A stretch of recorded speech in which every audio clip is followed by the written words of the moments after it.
The fake engagement was supposed to last one night, but when Tatum discovered the freshly carved family crest in the dead wife's sitting room, she realized she'd walked into a trap 3 years in the making. Ilara King wasn't dead. She was orchestrating every move from the shadows, and her father, Victor Castellane, was about to use Tatum as the final piece in destroying Asher's empire. By the time Marcus King's body hit the floor with a single bullet to the head, Tatum understood the terrifying truth. She wasn't just playing a role anymore, she was standing in a dead woman's place, and that woman wanted her life back. But it started 8 hours earlier, when everything still seemed simple. Everyone in that building knew that Asher King did not ask for favors. He gave orders. He made decisions. People adjusted. That was why the entire executive floor went silent when his office door opened and his voice came out low and direct. "Tatum, my office, now." Tatum Price looked up from her laptop, fingers pausing over the keyboard. She had been buried in reports, contract reviews, and scheduling conflicts since 7 that morning. Her hair was tied up in a messy bun. Her glasses were sliding down her nose, her gray sweater too plain to notice. People rarely looked at her twice, but everyone looked now. She took a breath, grabbed her notebook and pen, and stood. The other assistants lowered their eyes, pretending to work while listening to every step she took across the polished marble floor. She entered Asher's corner office, and the door closed behind her with a soft click. New York spread out behind him through the floor-to-ceiling windows. Buildings, traffic, and pale December sky. A tall, elegant Christmas tree stood near the glass, decorated in silver and deep blue. The lights twinkled quietly, the only warm thing in the room. Asher stood by his desk, jacket off, sleeves rolled up his forearms. He wore a charcoal shirt, dark tie loosened at the collar, and a black watch at his wrist. His dark hair was perfectly styled, his jaw sharp and shadowed. He barely glanced at the notebook in her hand. "You can sit," he said. "If you've ever felt invisible, been told you take up too much space, or had someone make you feel like you're too much or not enough, this story is for you. Hit that subscribe button right now and comment where you're watching from. We're building a family of people who refuse to shrink anymore." Tatum sat in the leather chair opposite him, posture straight, pen ready. She knew him well enough to sense when something was dangerous. His eyes were darker than usual. His movements were controlled, but there was tension coiled beneath them. "Is there a problem with tonight's event?" she asked carefully. "I confirmed the security team. The cars are scheduled. It's not logistics," he interrupted.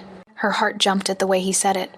He walked to the front of the desk and leaned back against it, folding his arms.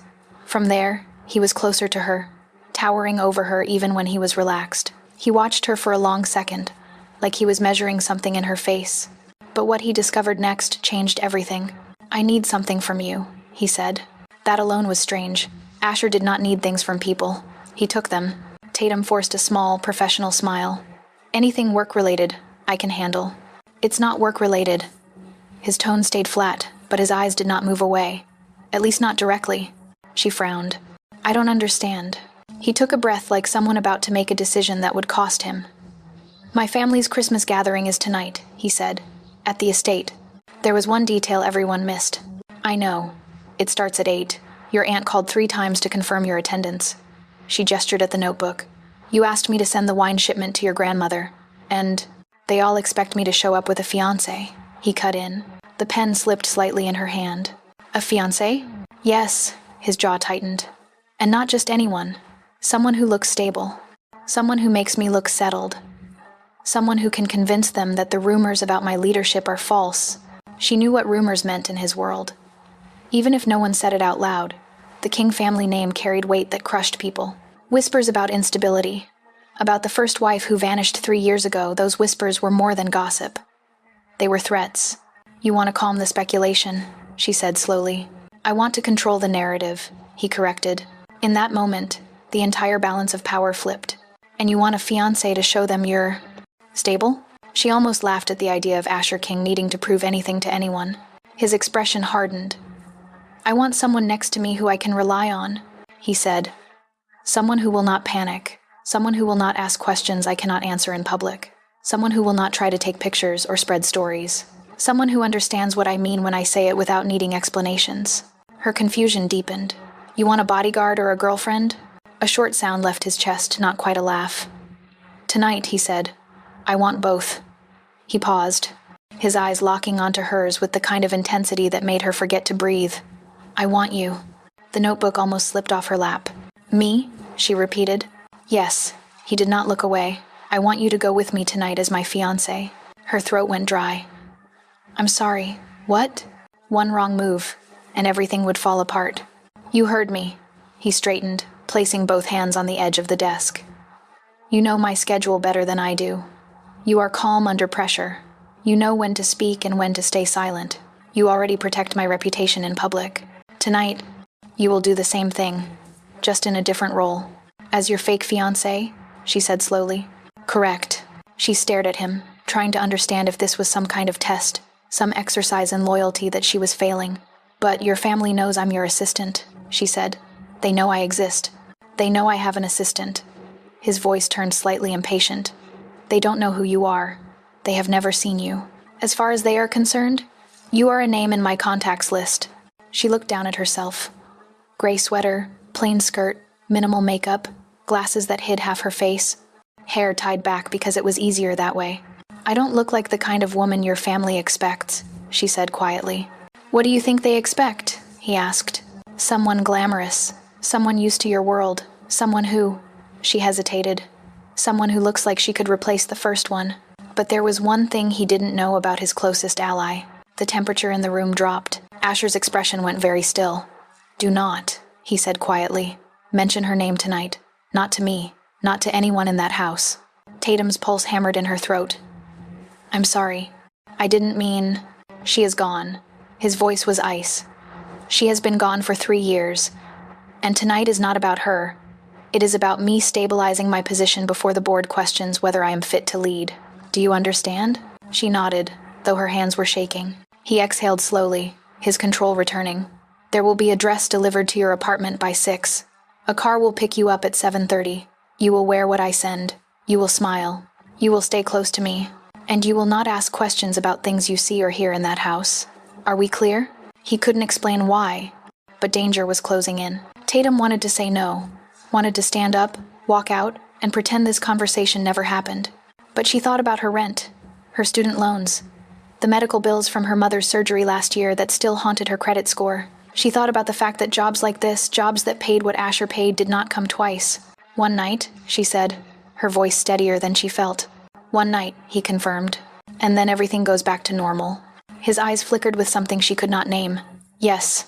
She stood, clutching the notebook like it was the only solid thing in the room. Then I'll be ready. Asher nodded once. Good. She turned toward the door, but his voice stopped her before she reached it. Tatum? She looked back. That moment, everything in the room changed. When you walk into that house tonight, he said quietly, remember that you are mine. No matter what you see, no matter what they say, you do not leave my side. You do not speak to anyone without me present, and you do not let them see you afraid. Her breath caught. Why would I be afraid? Asher's expression was unreadable. Because, he said, the people in that house do not forgive easily. And the woman I am replacing? He paused. Some of them still believe she is coming back.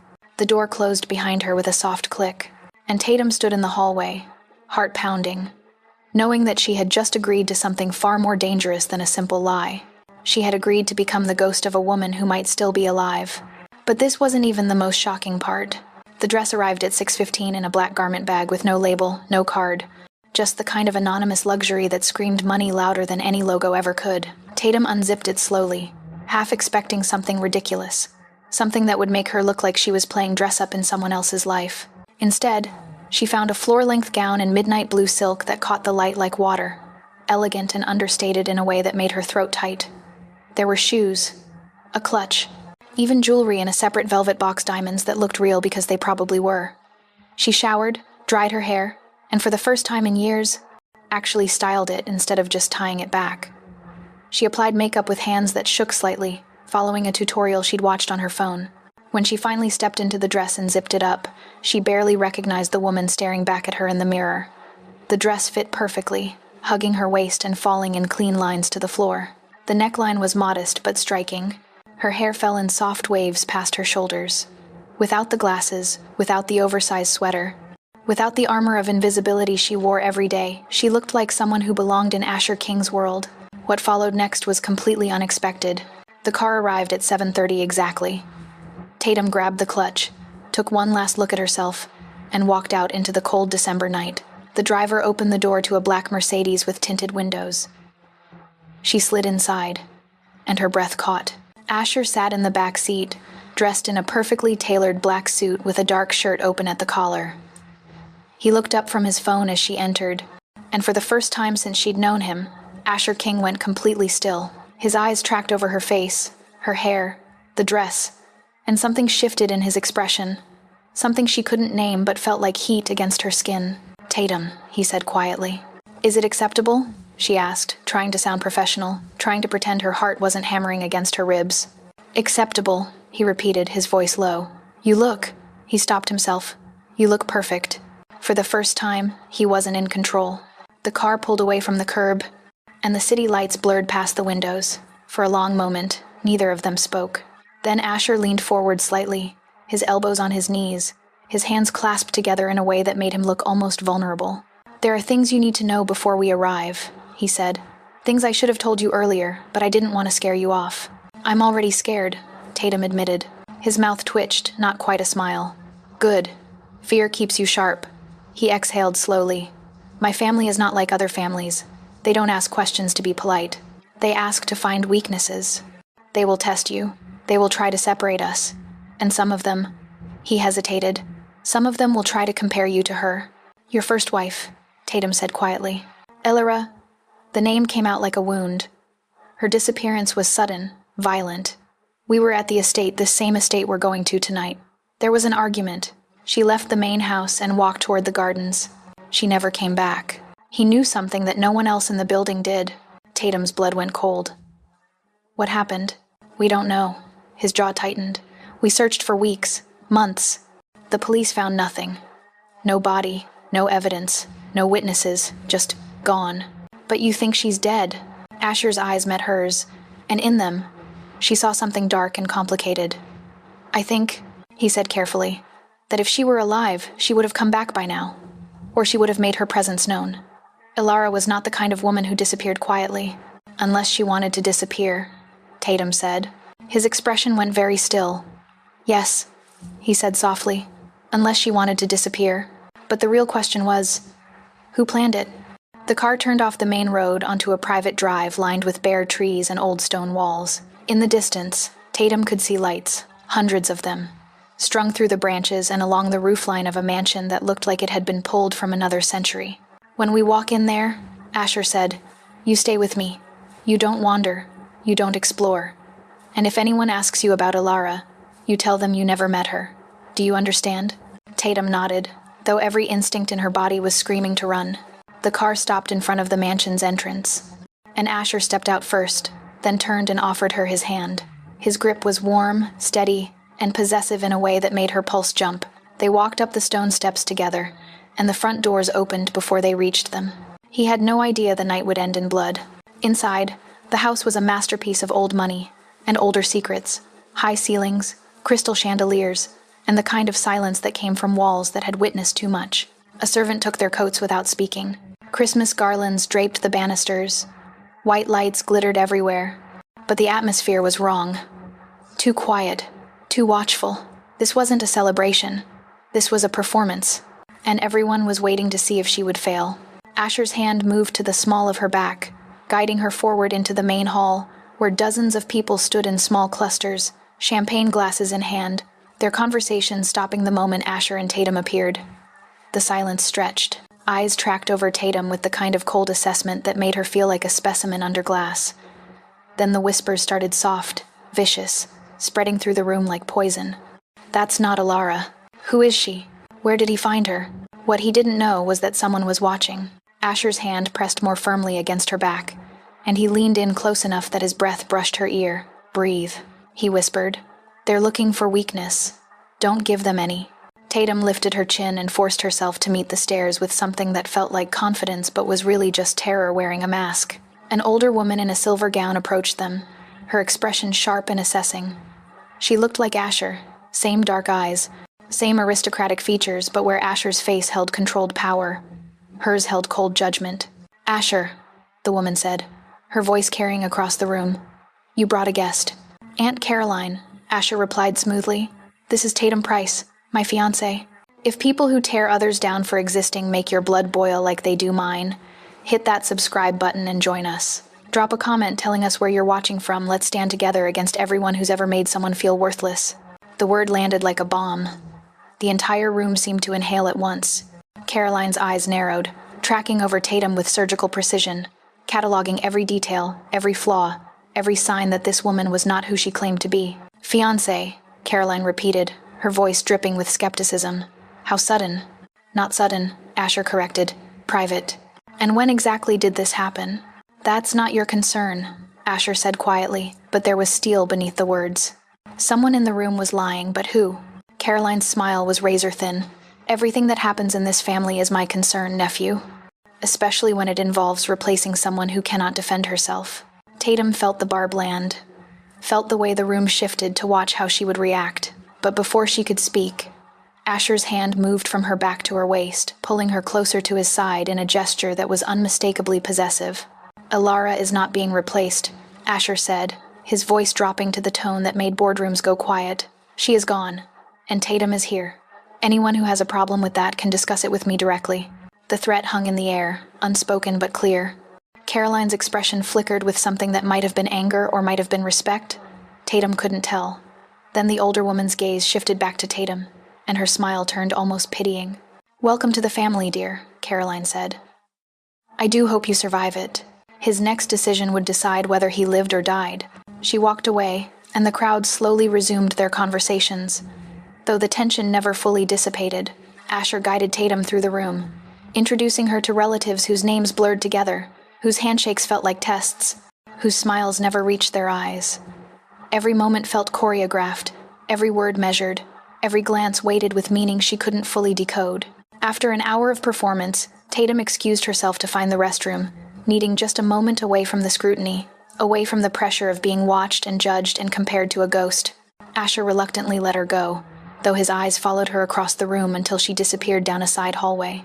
He should have walked away, but then he saw it. The corridor was quieter, dimly lit, lined with portraits of King family ancestors who stared down at her with the same cold assessment as their living descendants. Tatum found the restroom, splashed cold water on her wrists, and took a moment to breathe.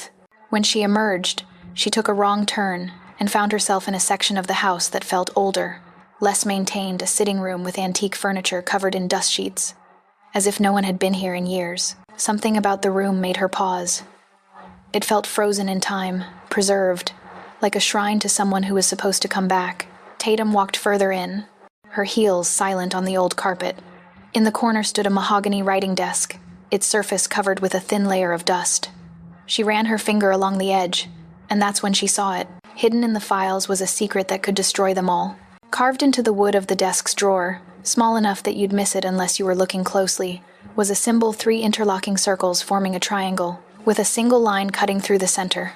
It looked deliberately made, not accidental, and it had been carved recently enough that the wood inside the grooves was still lighter than the surrounding surface. Tatum's heart began to pound.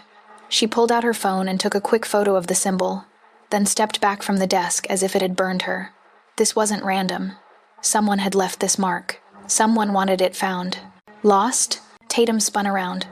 A man stood in the doorway, mid-30s, tall and broad-shouldered, with the same dark hair as Asher but harder features.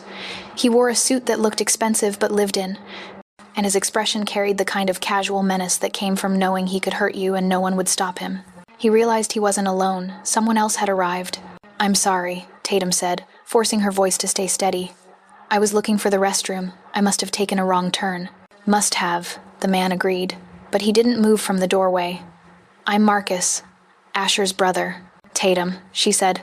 I know who you are. Marcus stepped into the room, and suddenly the space felt much smaller. The new fiancé, the mysterious woman no one's ever heard of, the replacement. I'm not replacing anyone, Tatum said. Marcus smiled, but it was the kind of smile that made her skin crawl. That's what they all say. But this room? He gestured around them. This was Alara's sitting room, her private space, and you're standing exactly where she used to stand, looking at exactly what she used to look at. So tell me, Tatum, are you really here for Asher? Or are you here because someone sent you? His right-hand man had been hiding something from him. Tatum's pulse hammered in her throat. I don't know what you're talking about. Don't you? Marcus moved closer, and she could smell whiskey on his breath. Because it's interesting, isn't it? How you showed up right when Asher needs someone stable, right when the board is questioning his leadership, right when certain people might benefit from having someone close to him, someone who could be influenced. I'm not. Marcus. The voice cut through the room like a blade. Asher stood in the doorway, his expression absolutely lethal. Step away from her, now. Marcus raised his hands in mock surrender, but his smile didn't fade. Just getting acquainted with your fiancé, brother. Making sure she knows the family history. And then, the gun clicked. The family history, Asher said coldly, is none of her concern. And if I find you alone with her again, we're going to have a very different conversation. The threat was unmistakable. Marcus held Asher's gaze for a long moment, some silent battle of wills playing out between them, before he finally stepped back. She's all yours, Marcus said, brushing past Asher on his way out. For now. The moment he was gone, Asher crossed the room to Tatum in 3 long strides. His hands came up to frame her face, his eyes searching hers with an intensity that stole her breath. Did he hurt you? Asher demanded. No, he was asking questions. What kind of questions? Something didn't add up. And the truth was darker than he expected. Tatum hesitated, then pulled out her phone and showed him the photo of the carved symbol. I found this. In the desk. It looks recent. Asher's entire body went rigid. He stared at the symbol for a long moment, and something that looked like fear crossed his face before he locked it down. We're leaving, he said. What? Why? Because that symbol, Asher said quietly, is Alara's family crest. And if it's here, carved into furniture in her sitting room, then someone in this house knows something they shouldn't.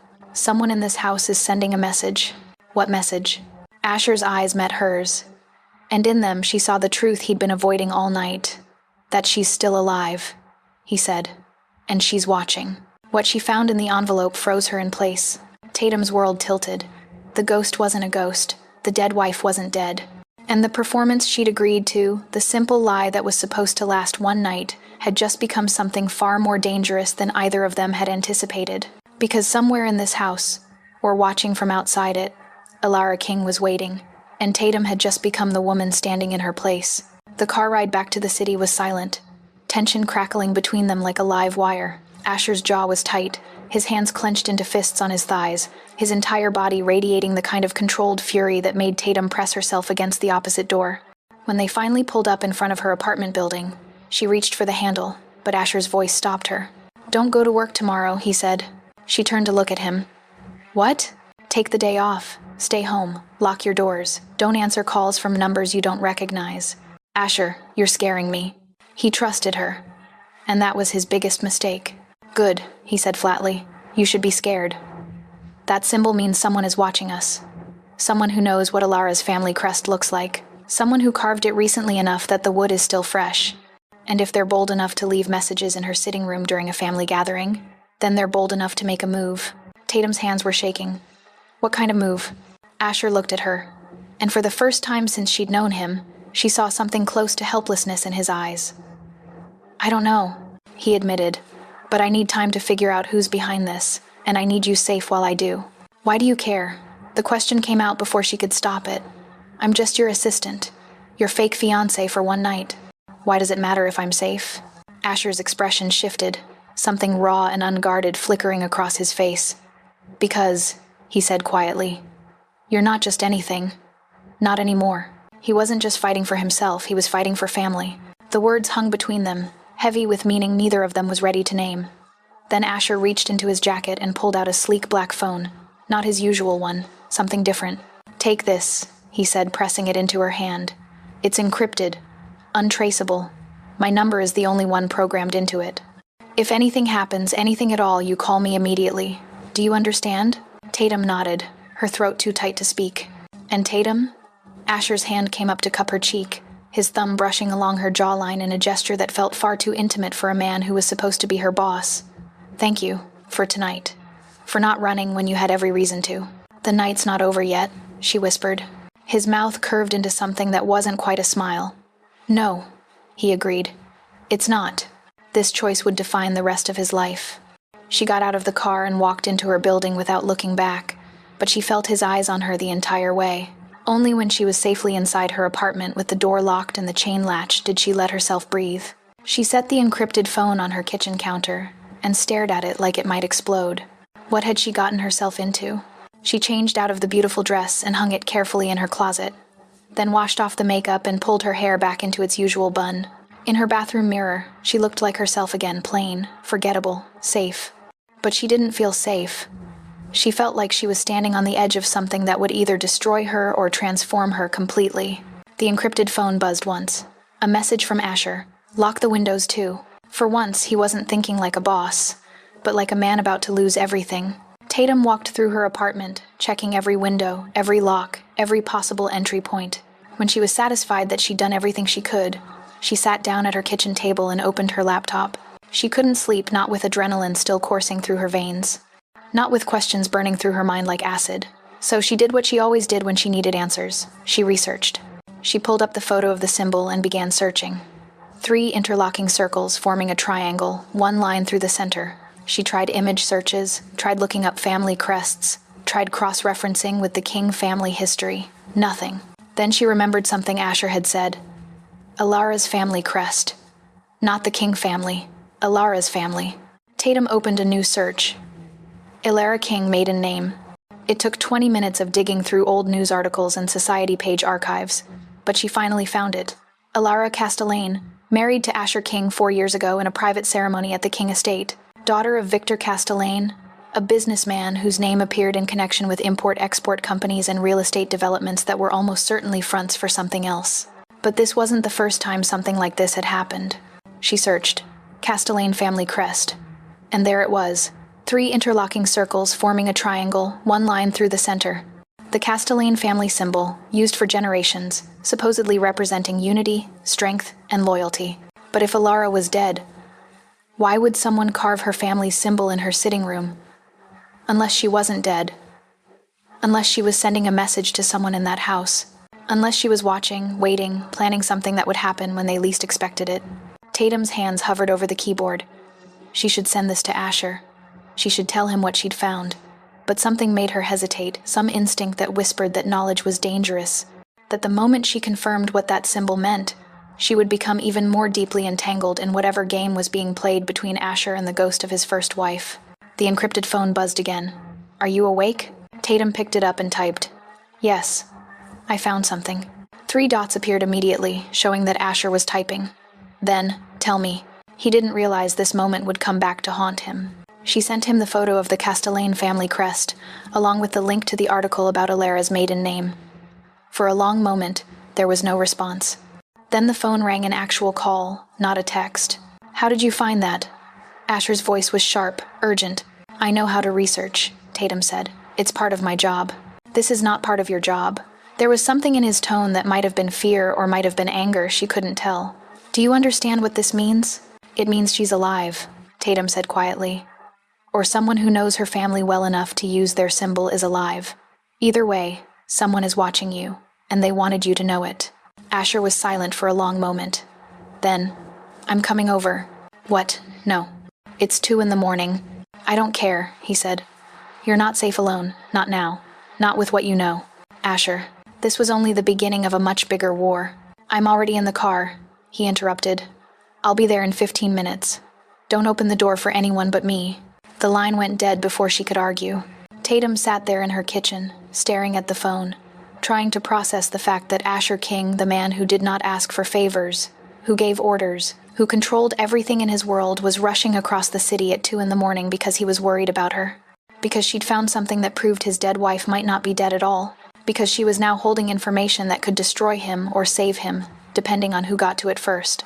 14 minutes later, there was a knock at her door, sharp, controlled, unmistakably Asher. Tatum checked the peephole, saw him standing in her hallway, still in the suit from earlier, and undid all the locks she'd so carefully latched. The door opened, and Asher stepped inside, his eyes scanning her apartment with the kind of tactical assessment that made her realize he wasn't just worried, he was preparing for an attack. Show me everything you found, he said without preamble. Are you Team Tatum and Asher? Let us know in the comments where you're watching from.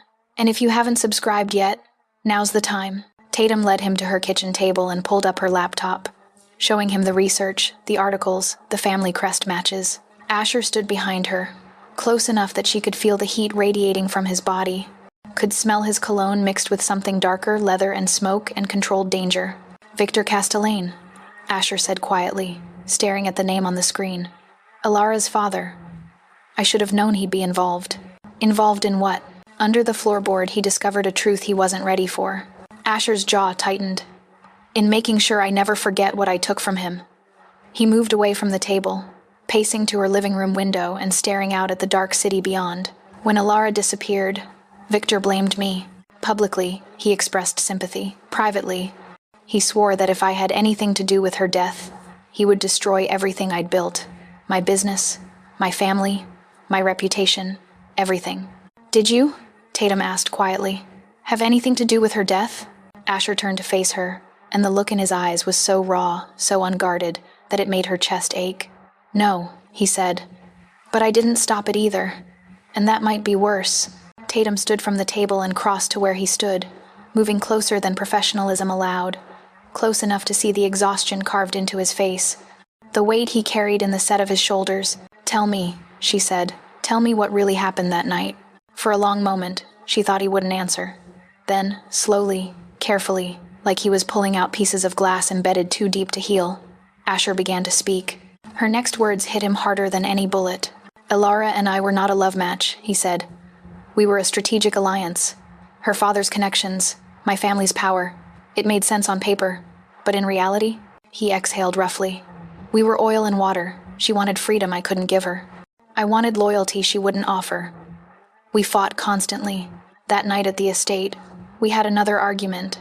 Something about her going to visit her family without telling me, without security, without any of the protocols we'd agreed on. She wanted to leave you, Tatum said. She wanted to leave the life, Asher corrected.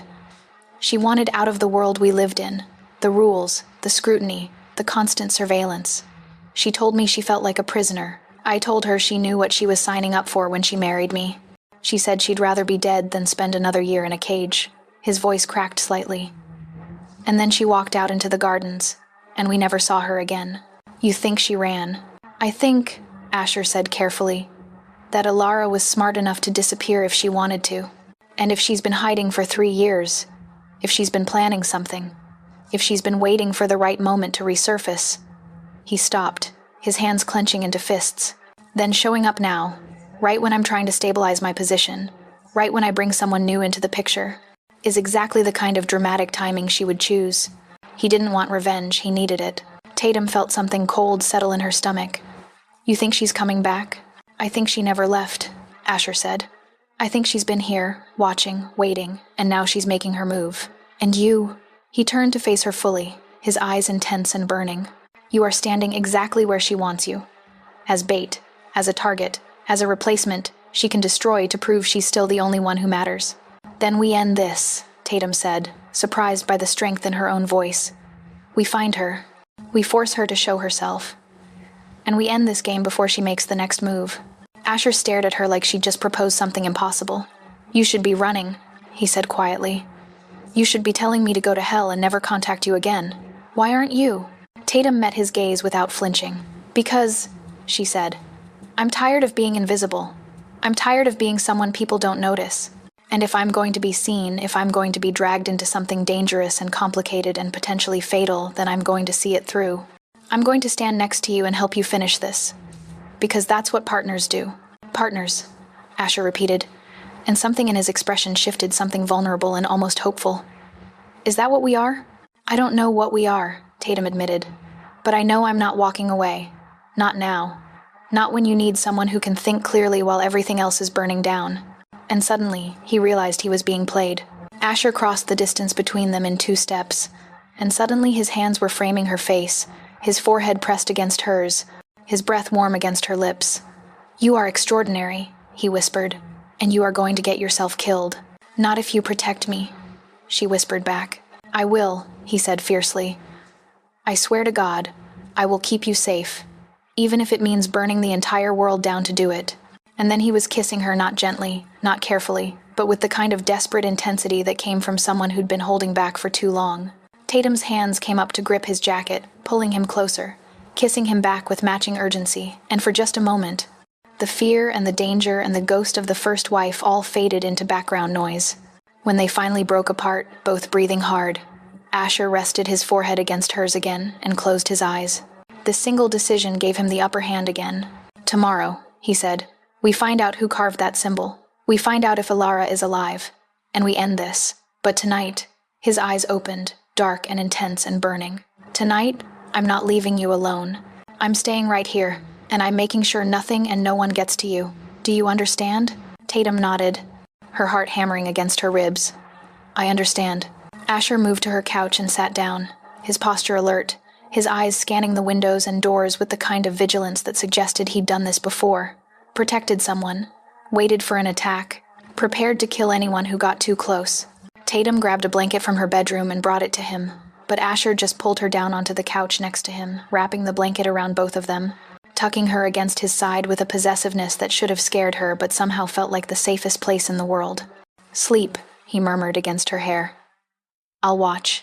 And despite everything, despite the danger, despite the ghost, despite the fact that her entire life had just been turned upside down, Tatum closed her eyes and let herself believe, just for tonight, that Asher King would keep his promise, that he would protect her, that she wasn't just a replacement or a pawn or a temporary solution, that maybe, against all logic and reason, she was exactly what he needed.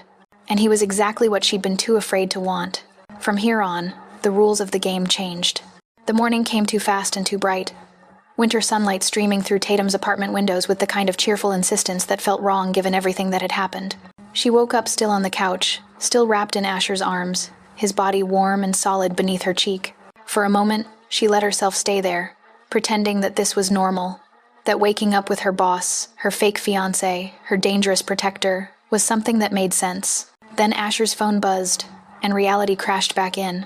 He extracted his arm carefully, trying not to wake her. But Tatum was already awake, already watching as he checked the message, and his entire body went rigid. Whatever he'd just read, it wasn't good. "What is it?"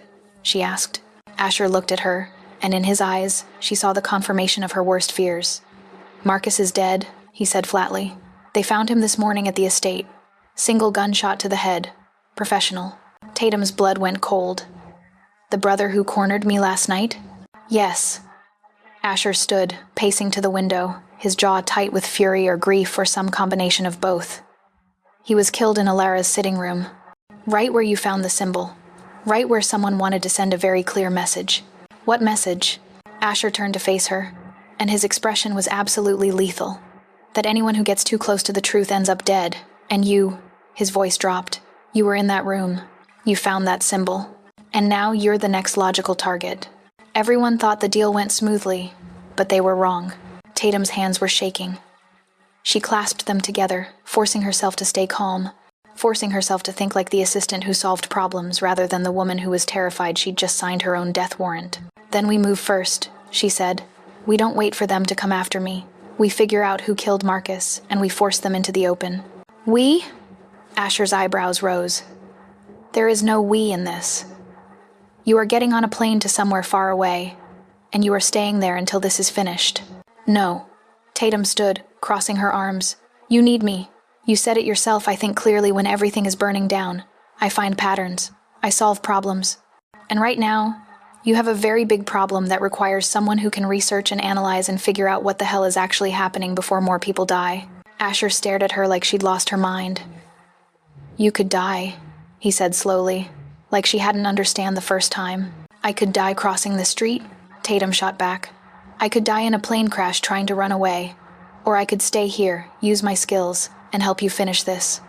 Which option gives me more control over my own survival?" For a long moment, Asher just looked at her, some internal battle playing out behind his eyes. Then, slowly, his expression shifted from protective fury to something that looked almost like respect. "You are insane," he said. "I'm practical," she corrected. "And I'm good at my job, so let me do it." But he had no idea a bigger force was controlling everything. Asher crossed to her in 3 long strides and pulled something from his jacket, a sleek black gun in a leather holster. He held it out to her, and Tatum stared at it like it might bite. "If you're staying," Asher said, "then you need to be able to protect yourself. Take it. I don't know how to use a gun. Then I'll teach you."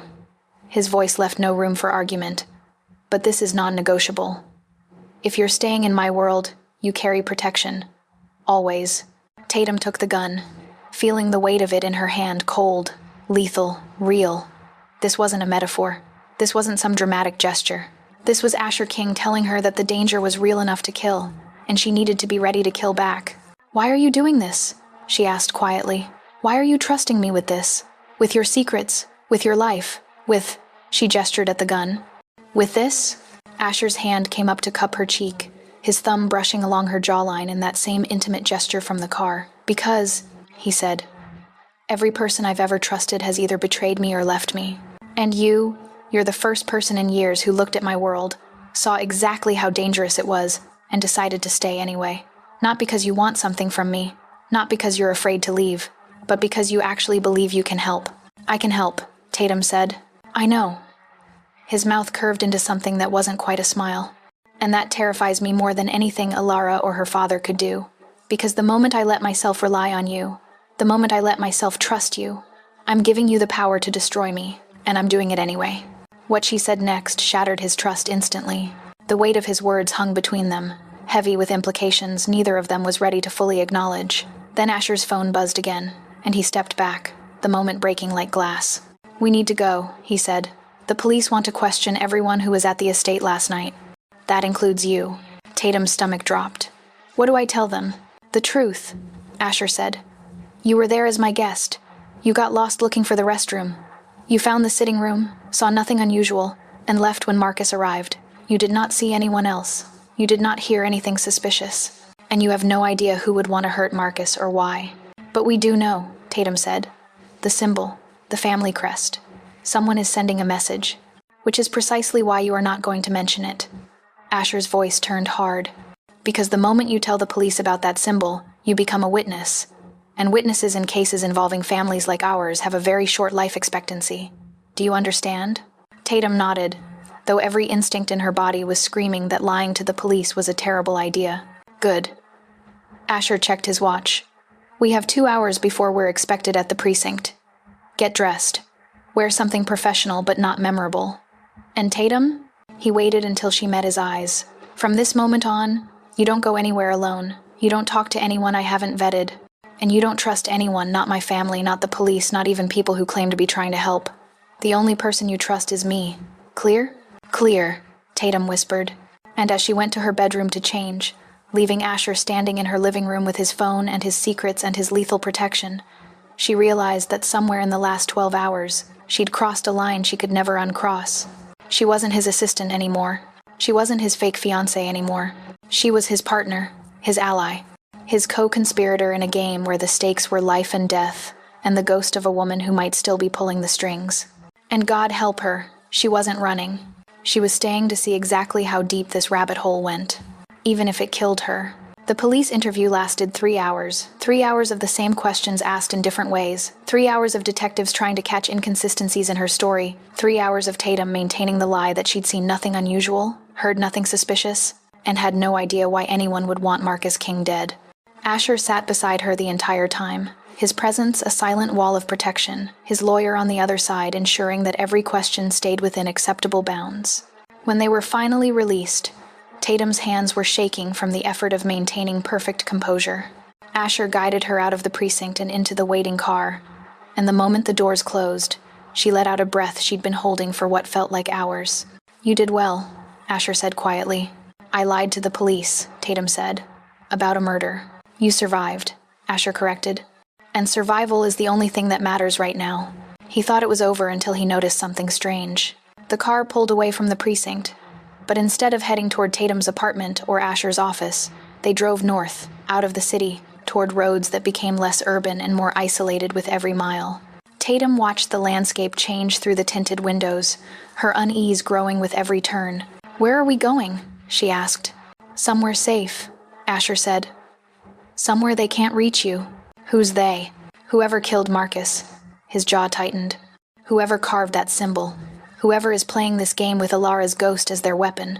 The car eventually turned onto a private road, then through a security gate that opened automatically, and finally stopped in front of a modern house built into the side of a hill, all glass and steel and clean lines that suggested money and taste and absolute isolation. Asher got out first, then offered Tatum his hand, pulling her out of the car and toward the front door.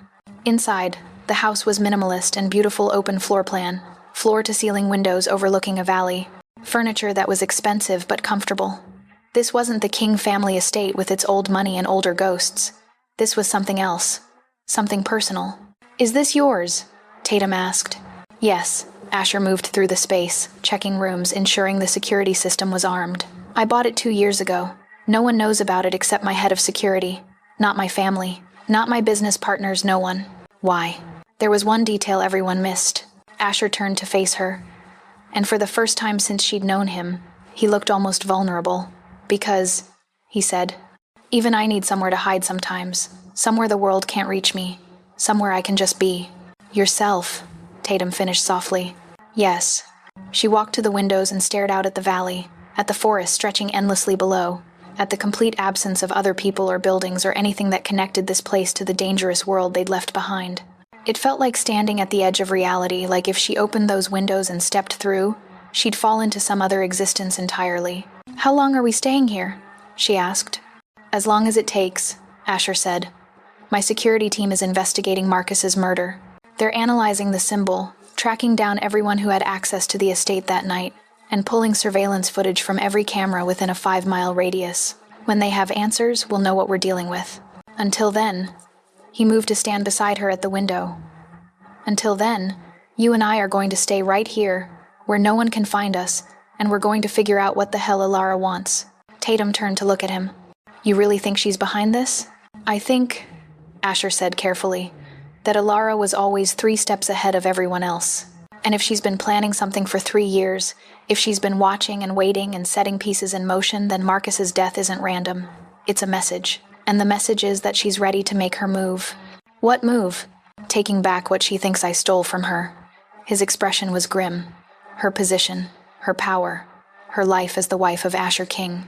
"And if that means destroying anyone standing in her way, including you, then that's exactly what she'll do." He couldn't explain why, but danger was closing in. Tatum felt cold settle into her bones. "Then we need to find her first." "We will." Asher's hand came up to rest on her shoulder, warm and steady and grounding. "But first you need to eat. You need to rest. And you need to let me teach you how to use that gun I gave you. Because the next time someone tries to corner you in a sitting room, I want you to be able to defend yourself." The next 2 days passed in a strange kind of suspended reality. Tatum and Asher isolated in the glass house, waiting for information, working through details and theories and possibilities while the outside world continued without them. Asher taught her how to load the gun, how to aim, how to fire without hesitating. They went through Marcus's background, his connections, trying to figure out who would benefit from his death. They researched the Castellane family, their businesses, their allies, looking for any thread that might lead them to Alara. And in the quiet moments between investigation and strategy, something shifted between them. The professional boundaries had already collapsed. The fake engagement had already become something real. But here, in this isolated space where they were just 2 people trying to survive, they stopped pretending that what was happening between them was convenient or strategic or temporary. But this wasn't even the most shocking part. On the 3rd night, Tatum sat on the couch with her laptop, cross-referencing names from the party with known associates of the Castellane family. When Asher's phone finally rang, he answered immediately, listened in silence, then hung up without saying a word. When he turned to face Tatum, his expression was carved from stone. "They found her," he said. Tatum's heart stopped. "Alara?" "Yes." Asher's voice was completely flat, emotionless, like he'd shut down every feeling to deal with what came next. "She's been living in the Castellane family compound in Connecticut. She never died. She never disappeared. She just walked away and let everyone believe she was dead. And now," he stopped, his jaw working. "Now she's demanding a meeting. Tomorrow night. At the estate." "It's a trap," Tatum said immediately. "Of course it's a trap," Asher agreed. "But it's also the only way this ends. She wants to see me. She wants to see you. She wants to make whatever move she's been planning for 3 years. And if we don't go, she'll just keep sending messages in blood until we do." That moment, everything in the room changed. Tatum stood, crossing to where Asher stood by the window. "Then we go," she said. "But we go prepared. We go with security. We go with a plan. And we go together." Asher looked at her like she'd just volunteered to walk into a burning building. "You don't have to do this," he said quietly. "You could stay here. You could stay safe. You could let me handle this alone." And if you don't come back? Tatum asked. If she does whatever she's planning and you're not there to see the next move, then what? I hide in this glass house forever, waiting for someone to find me? You'd be alive, Asher said. I'd be alone, Tatum countered. And I didn't come this far. Didn't learn to shoot a gun and lie to the police and stand in front of your family as your partner, just to hide when things get dangerous. So we go together. We face her together. And we end this together. That's what partners do. Asher stared at her for a long moment. Then slowly, carefully, his hand came up to frame her face. You are the bravest person I have ever met, he said quietly. And I am terrified that I'm going to get you killed. Then don't, Tatum said simply. Keep your promise. Protect me. And let me protect you back. Her next words hit him harder than any bullet. He kissed her then, not with the desperate urgency of the first time, but with something deeper and more complicated, something that felt like a promise and a goodbye and a beginning all wrapped together. When they broke apart, Asher rested his forehead against hers and closed his eyes. Tomorrow, he whispered, we face the ghost. And then we finish this, one way or another. One way or another, Tatum agreed.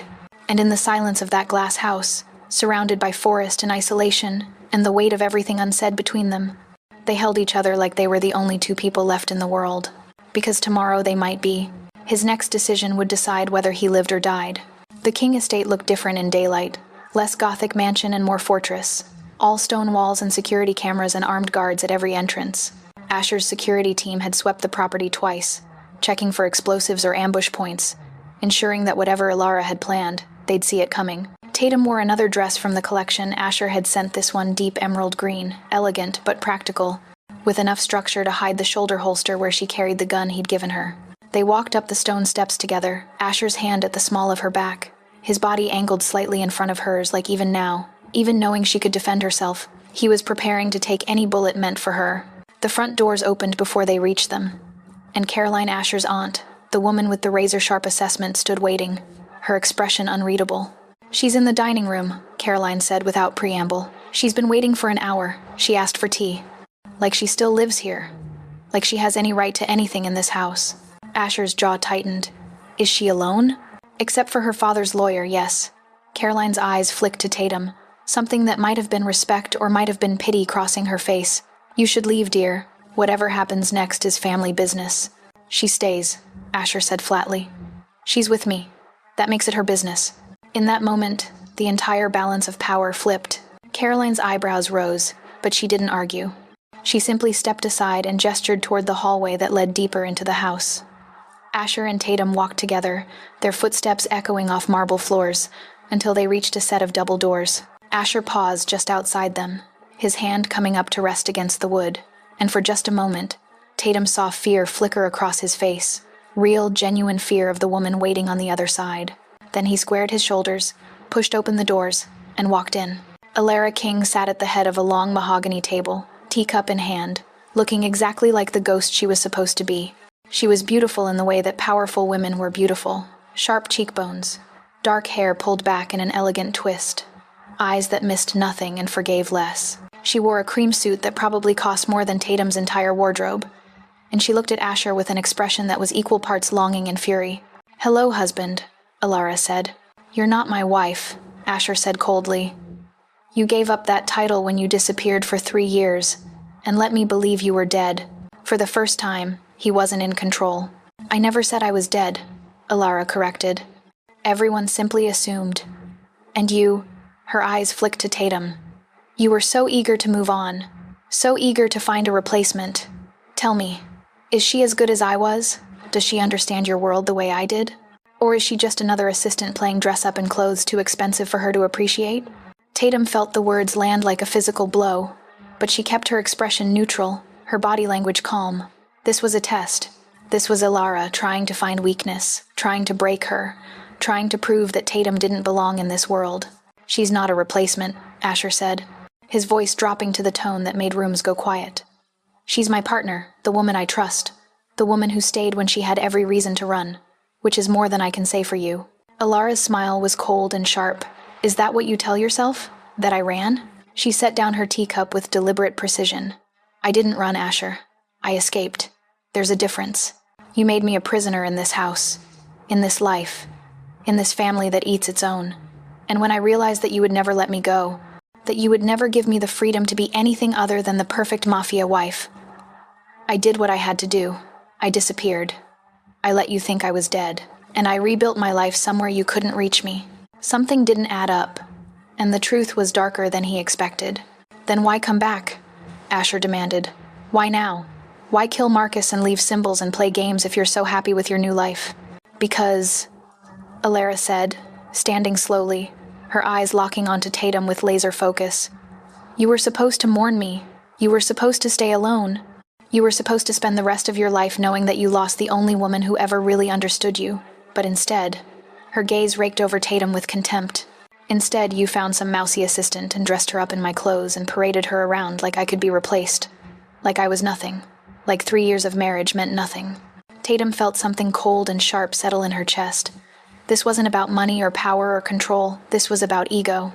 About a woman who couldn't stand the thought that someone else might be standing in the place she'd abandoned. You left, Tatum said quietly. All eyes turned to her. You walked away. You let him think you were dead. You made him suffer for 3 years. And now you're angry that he didn't suffer alone forever? That doesn't make you a victim, Alara. That makes you cruel. What she said next shattered his trust instantly. The room went absolutely silent. Even the lawyer sitting in the corner looked up from his notes, surprise flickering across his face. Alara's expression turned to ice, and for a moment, Tatum thought the woman might actually lunge across the table. Then Alara laughed a sound like breaking glass. Oh, she has a voice, Alara said. The little assistant has opinions. Tell me, dear, do you actually think you can handle his world? Do you think you can survive the people who want to destroy him? The enemies who will use you as leverage? The constant surveillance and danger and betrayal? Or are you just playing pretend until something easier comes along? I'm still here, Tatum said simply. Which is more than I can say for you. Asher's hand moved to rest on Tatum's shoulder, not restraining, but grounding. A silent message that he was with her, that she didn't have to face this alone. You didn't come back to talk, Asher said to Alara, his voice flat and final. You came back to threaten, to remind me that you still have power over my life. So say what you came to say, and then get out. Because you are not welcome here anymore. You are not my wife. And you have no claim to anything in this house or in my life. But the real question was, who planned it? Alara's smile turned vicious. I came to tell you that the symbol you found wasn't from me, she said. It was from my father. He's been watching you, Asher. He's been waiting for you to show weakness. And the moment you brought this woman into your life, the moment you made it clear that you'd moved on, he saw his opportunity. Tatum's blood went cold. Opportunity for what? To destroy everything Asher has built, Alara said. My father never forgave him for what he thinks happened to me. And now that I'm back, now that I can testify that Asher kept me prisoner, that he threatened me, that he made my life so unbearable I had to fake my own death. She paused, savoring the words. Now he has everything he needs to dismantle the King Empire, the board, the business, the family reputation, all of it. Gone. That's a lie, Asher said, but there was something in his voice that suggested it wasn't entirely a lie, that there was enough truth in Alara's words to make them dangerous. He knew something that no one else in the building did. Is it? Alara leaned forward. Prove it. Prove that you didn't keep me isolated. Prove that you didn't control every aspect of my life. Prove that I wasn't justified in running. She smiled again, cruel and triumphant. You can't, because we both know what you are, Asher. You're a man who needs absolute control, and the moment someone threatens that control, whether it's me or her, she gestured at Tatum, you destroy them, it's what you do. Asher's entire body had gone rigid, his control slipping just enough that Tatum could see the fury beneath. But before he could respond, before he could say something that would make this worse, Tatum stepped forward, putting herself between Asher and Alara. You're right, Tatum said quietly. All eyes snapped to her. He does need control. He does demand loyalty. He does expect absolute commitment from the people in his life. But you know what the difference is between you and me? She held Alara's gaze without flinching. I chose this. I chose him. I walked into his world with my eyes open, knowing exactly what it would cost me, and I chose to stay anyway. You didn't. You agreed to marry him for power and connections and whatever strategic advantage your father wanted. And when it got hard, when the reality didn't match the fantasy, you ran. You don't get to come back now and pretend you're the victim. You don't get to destroy him because you regret the choices you made. And you definitely don't get to use me as your excuse. This single decision gave him the upper hand again. The silence that followed was absolute. Even Alara looked stunned, like she hadn't expected the mousy assistant to have teeth. Then Asher's hand slid around Tatum's waist, pulling her back against his chest, his voice low and dangerous as he spoke over her shoulder to his first wife. "The arrangement is over," Asher said. "Whatever game you and your father are playing, whatever testimony you think you can give, whatever threat you think you're making, it's over. Because I am done pretending. I am done playing politics. And I am done letting you have any power over my life." He paused. "Tatum is not a replacement. She's not a pawn. She's not a temporary solution. She's my choice. The only woman I trust with the truth of who I am. And if your father wants to come after me, if he wants to try to take what I've built, then he's going to have to go through both of us. Are we clear?" Alara's expression shifted through several emotions: shock, fury, something that might have been grief before settling into cold acceptance. "Crystal," she said finally. She stood, smoothing her suit, her composure sliding back into place like armor. "Then I suppose there's nothing left to say. Except," she looked at Tatum one last time. "Good luck, dear. You're going to need it. Because the moment you stop being useful, the moment you make a mistake, the moment you show any weakness at all, he'll destroy you too. That's what he does to the women who love him. He wasn't just fighting for himself, he was fighting for family." And with that, Alara turned and walked out of the dining room, her heels clicking against the marble floor, the lawyer scrambling to follow. The doors closed behind her with a soft click, and suddenly the enormous room felt very small. Tatum turned in Asher's arms to look up at him, and what she saw in his face made her heart ache.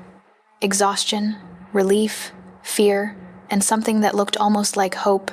"Is she right?" Tatum asked quietly. "Will you destroy me?" Asher's hands came up to frame her face, his thumbs brushing along her cheekbones. "No," he said fiercely. "Because I'm not going to let myself become the man she thinks I am. I'm not going to let fear turn into control. I'm not going to keep you in a cage just because I'm terrified of losing you." He paused. "But I am terrified of losing you. So terrified that I can barely breathe when I think about all the ways this could go wrong. All the ways you could get hurt because of me." "Then don't hurt me," Tatum said simply. "Don't push me away. Don't try to protect me by making decisions for me. Trust me. Let me be your partner. Let me stand next to you when everything falls apart. Because that's what I want. That's what I choose. And nothing Alara or her father or anyone else says is going to change that. This choice would define the rest of his life." Asher kissed her then, slow and deep and devastating, like he was sealing a promise, like he was claiming her in front of the ghost of his past and the uncertain future ahead. When they broke apart, he rested his forehead against hers and whispered 3 words that changed everything. "You are mine." Not a question, not a request, a statement of fact, a vow, a promise that whatever came next, they would face it together. And Tatum, who had spent her entire life being invisible, being overlooked, being the assistant no one noticed, looked into the eyes of the most dangerous man she'd ever known and said the only words that mattered. "And you are mine." The rest of the world could burn. Let Alara and her father make their moves. Let the board question his leadership. Let the enemies gather at the gates. None of it mattered. Because in that moment, in that room where ghosts and lies had finally been laid to rest, Asher King and Tatum Price became something that couldn't be broken by threats or fear or the weight of the past. They became a choice, a partnership, a promise that neither of them would face the darkness alone. And that was stronger than any empire, any family legacy, any ghost of a woman who thought she still had power over a life she'd abandoned. The story wasn't over, the danger wasn't gone, but the ending had already been written. And it started with 2 words that echoed through the empty mansion like a battle cry: "We win." And then, the gun clicked. The armored car pulled away from the estate as the sun began to set, painting the sky in shades of amber and deep purple. Tatum sat pressed against Asher's side, his arm around her shoulders, both of them silent as the adrenaline slowly drained away. They'd faced the ghost. They'd spoken the truth. They'd drawn a line in the sand and dared anyone to cross it. Now came the consequences. "What happens next?" Tatum asked quietly. Asher's jaw tightened. "Victor Castellane will make his move. He'll go to the board, try to force a vote of no confidence, use Alara's testimony to paint me as unstable. It's going to get ugly. Can you survive it? I've survived worse." He looked down at her. "But this time, I'm not fighting alone. This time I have you." Tatum shifted in the seat, turning to face him fully. "Then we need a strategy. We need to get ahead of whatever Victor is planning. We need. Asher silenced her with a finger against her lips, his expression softening. We need, he said gently, to stop planning for 5 minutes and just breathe, because you have been extraordinary and brave and absolutely terrifying in the best possible way. And I need you to know. He paused, searching for words. I need you to know that whatever happens with the board, with Victor, with any of it, you changed everything. You made me remember what it feels like to want something more than power, to want someone more than control, to want a future that isn't just survival. For once, he wasn't thinking like a boss, but like a man about to lose everything. Tatum felt tears prick at her eyes. Asher, I'm not good at this, he continued, his voice rough. I'm not good at being vulnerable or soft or any of the things that normal relationships require. But I am very good at keeping promises. And I am very good at protecting what's mine. His hand moved to his pocket, pulling out a small velvet box. So I need you to understand what I'm offering you, what I'm asking you to accept. He opened the box, revealing a ring platinum band with a single diamond, elegant and understated and absolutely perfect. Not the ostentatious display that Alara probably wore. Something real. Something chosen specifically for the woman sitting next to him. He didn't want revenge. He needed it. This isn't a fake engagement anymore, Asher said quietly. This isn't a performance or a strategic move or a temporary solution. This is me asking you to be my partner, my ally, my wife, for real, forever, knowing exactly how dangerous it will be, knowing exactly what you're signing up for. He paused.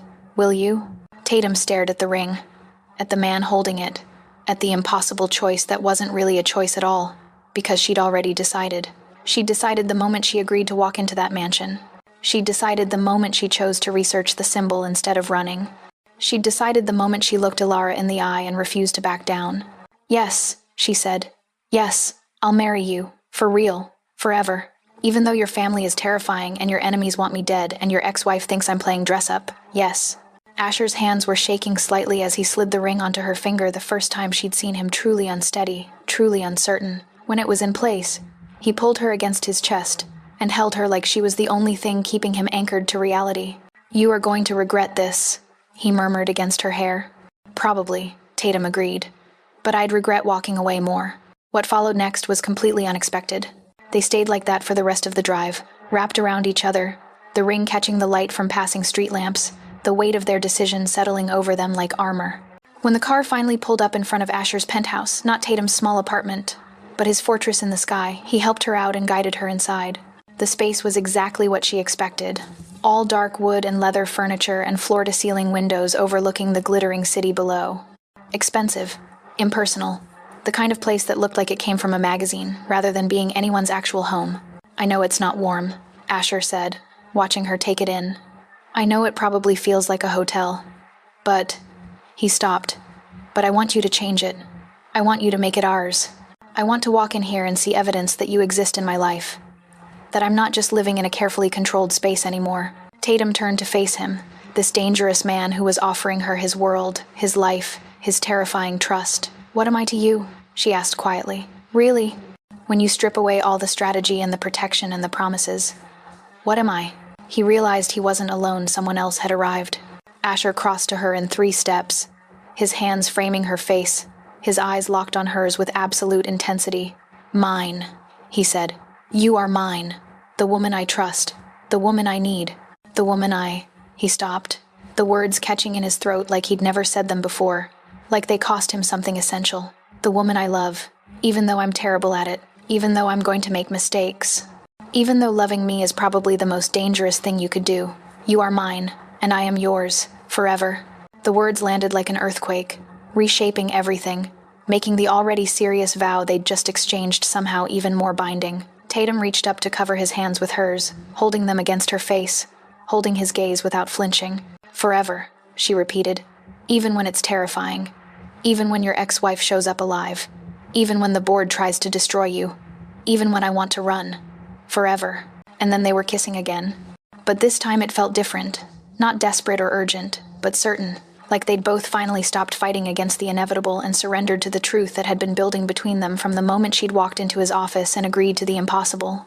This was only the beginning of a much bigger war. Later, much later, when they were lying in Asher's massive bed, with the city lights glittering beyond the windows, Tatum traced the line of his jaw with her finger and asked the question that had been nagging at her since the confrontation with Alara. "Do you think she was telling the truth?" Tatum asked. "About Victor planning to destroy you?" Asher's arm tightened around her. "Yes," he said quietly. "Victor has been waiting for an excuse to move against me for 3 years, and Alara just handed him one on a silver platter. Then what do? We fight," Asher said simply. "We get ahead of his narrative.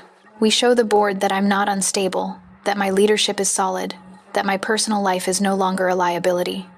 He rolled onto his side to face her. "And we do it together.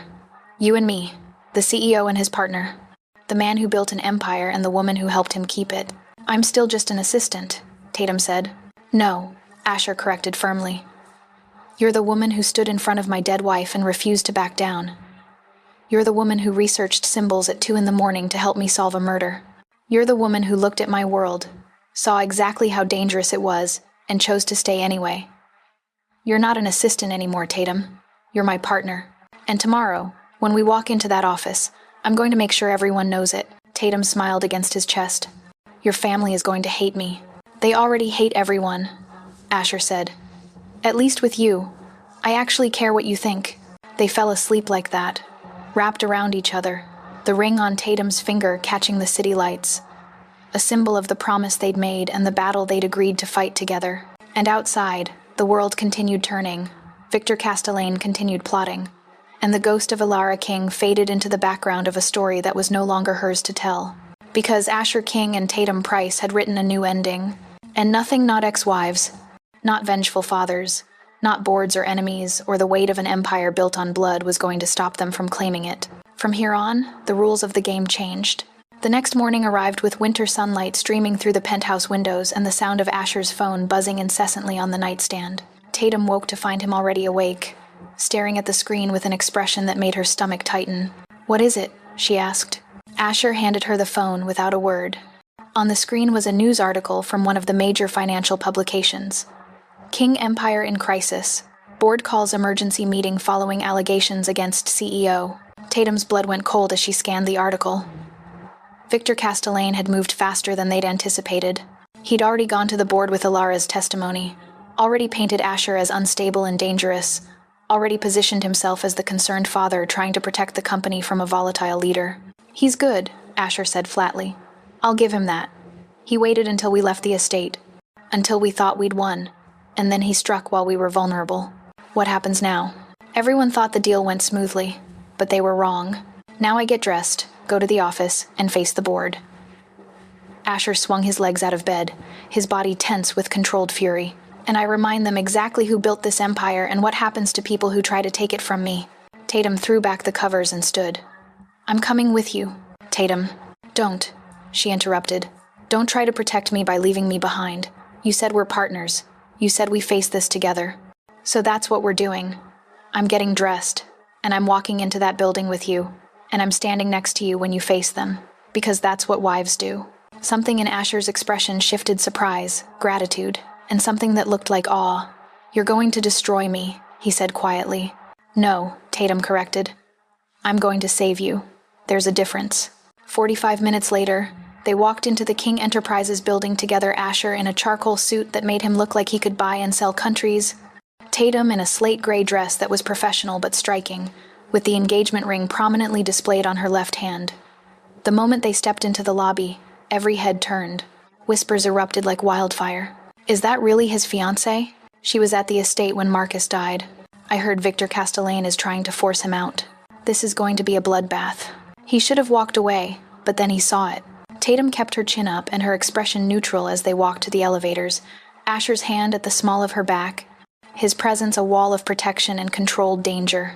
They rode up to the executive floor in silence, and when the doors opened, they found the entire office frozen assistants pretending to work while actually watching, executives hovering in doorways trying to get a glimpse of the drama about to unfold. Caroline was waiting outside the boardroom, her expression grim.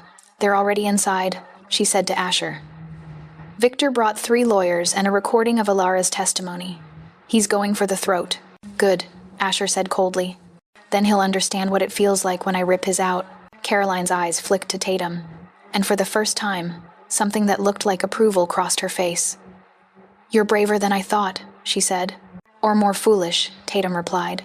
"In this family," Caroline said, "there's not much difference. One wrong move, and everything would fall apart." The boardroom doors opened, and Asher walked in with Tatum at his side. 12 people sat around a massive conference table, board members, executives, and at the head of the table, Victor Castellane himself.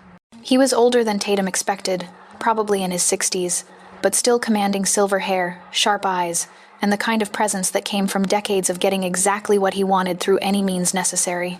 "Asher," Victor said, his voice carrying false warmth. "Thank you for joining us. And you brought your assistant." "Fiancé," Asher corrected, his voice dropping to the tone that made rooms go quiet. "And the woman who will be standing next to me as we dismantle whatever fiction you've constructed for these people." Victor's smile didn't waver. "Fiction?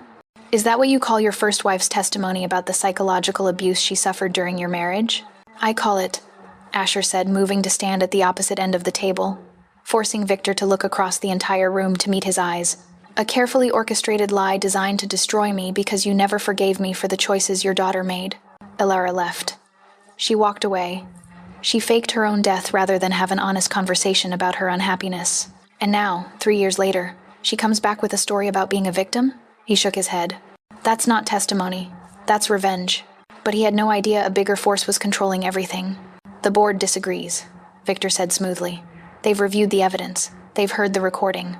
And they believe that someone capable of driving their wife to such desperate measures is not fit to lead this company."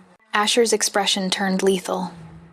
"Then let me be clear about something," he said, his voice soft and absolutely deadly. "If this board votes to remove me, I will burn this company to the ground before I let you take it. I will trigger every poison pill provision in our charter. I will sell off every valuable asset. I will destroy every partnership and alliance we've built. And when the smoke clears, there will be nothing left for you to steal. Do you understand me?" The room went absolutely silent. Several board members shifted uncomfortably, realizing they'd just been given an ultimatum: back Asher or watch their investments evaporate. "You can't do that," one of the board members said. "I can," Asher said calmly. "And I will, because I built this empire. Every deal, every acquisition, every strategic move that made us what we are today, that was me. Not Victor, not Elara, me. And I am not going to sit here and let a man with a grudge take what I built just because his daughter is a talented liar." His right-hand man had been hiding something from him. Victor stood, his composure finally cracking. "My daughter nearly died because of you. Your daughter faked her death to escape a life she chose." Asher shot back. "And you enabled her. You hid her. You let me suffer for 3 years thinking I'd failed to protect her, thinking I was somehow responsible for her disappearance. And now you want to destroy me because you can't accept that Elara made her own choices, that she ran from her responsibilities instead of facing them?" "She ran from you," Victor said. "She ran from herself," Tatum interjected. Every eye in the room turned to her. She felt the weight of their attention, the judgment, the skepticism. But she'd come too far to stay silent now. Someone in the room was lying, but who? "I've read Elara's testimony," Tatum continued, keeping her voice level and professional. "And what I see is a woman who agreed to a marriage for strategic reasons, discovered she didn't like the reality of that choice, and instead of communicating that to her husband, instead of trying to work through it or end it honestly, she chose the most dramatic exit possible. She faked her death. She let everyone believe she was murdered. She caused pain and grief and suspicion for 3 years, and now she comes back and tries to paint herself as the victim?" Tatum shook her head. "That's not a victim. That's someone who refused to take responsibility for her own life." The silence that followed was absolute. Then one of the board members, an older woman named Victoria, who'd been with the company for 20 years, spoke. "She has a point," Victoria said carefully. "Elara had options. She could have filed for divorce. She could have sought counseling. She could have simply left without the theatrics. Instead, she chose to disappear in a way that made Asher look guilty of her murder. That doesn't suggest someone fleeing abuse. That suggests someone orchestrating revenge. He trusted her, and that was his biggest mistake." "This is ridiculous," Victor started, but Victoria cut him off. "No, Victor. What's ridiculous is that you expect us to destroy a CEO who's tripled our stock price in 4 years because your daughter played a 3-year game of manipulation and now regrets getting caught." Victoria looked at Asher. "I'm not voting to remove you. And I suggest the rest of the board remember where their dividends come from before they make a decision they'll regret. The mood in the room shifted. Other board members began murmuring agreement, their expressions turning from skeptical to calculating. Victor's face went red with fury, but he was smart enough to know when he'd lost. "This isn't over," Victor said, looking directly at Asher. "Yes," Asher said quietly, "it is. Because if you come after me again, if you or Ilara or any of your people make another move against me or my company or my family—" His hand moved to rest on Tatum's shoulder. "I will do what I should have done 3 years ago. I will destroy you so completely that your name will become a cautionary tale. Am I clear?" His next decision would decide whether he lived or died. Victor's jaw worked, rage and impotence warring in his expression. Then, without another word, he turned and stalked out of the boardroom, his lawyers scrambling to follow. The moment the door closed, the tension in the room broke like a snapped wire. Board members began talking all at once, some congratulating Asher, others discussing damage control strategies, everyone suddenly pretending they'd always been on his side. Asher turned to Tatum and pulled her against his chest, his arms wrapping around her with fierce possession. "You were perfect," he murmured against her hair. "I was terrified," she admitted. "You were perfect," he repeated. Then he pulled back just enough to look at her face. "And now everyone knows. You're not my assistant. You're not a temporary solution. You're my partner, my wife, the woman who stands next to me when the world tries to tear me down. Are you ready for what that means?" Tatum looked around the room at the board members watching them, at Caroline standing in the corner with something that might have been pride on her face, at the massive windows overlooking the city that Asher had conquered and now defended. "I'm ready," she said. "For all of it." This single decision gave him the upper hand again. And in that moment, standing in the boardroom where empires were built and destroyed, where Victor Castellane had tried and failed to take what wasn't his, Asher King kissed Tatum Price in front of everyone who mattered. Not to prove a point, not to make a statement, but because she was his, and he was hers, and nothing else mattered more than that simple, devastating truth. The story ended the way all great love stories end, not with perfect happiness or the absence of danger, but with a choice. Tatum chose to stay. Asher chose to trust. And together, they chose to build something that couldn't be destroyed by ghosts or threats or the weight of the past. They chose each other. And in Asher King's world, that choice was the only contract that truly mattered, the one that said, "I will stand with you when everything burns. I will fight for you when the world says you're not worth saving. I will love you even when it's dangerous, even when it's terrifying, even when it costs me everything." Because some loves aren't meant to be safe. Some loves are meant to be survived. And some loves are worth fighting for until the very end. If you felt something while watching, please subscribe. That's how I know these stories mean something to you, even on your TV. Take a second to join our community of story lovers. Your support keeps this world of emotions alive.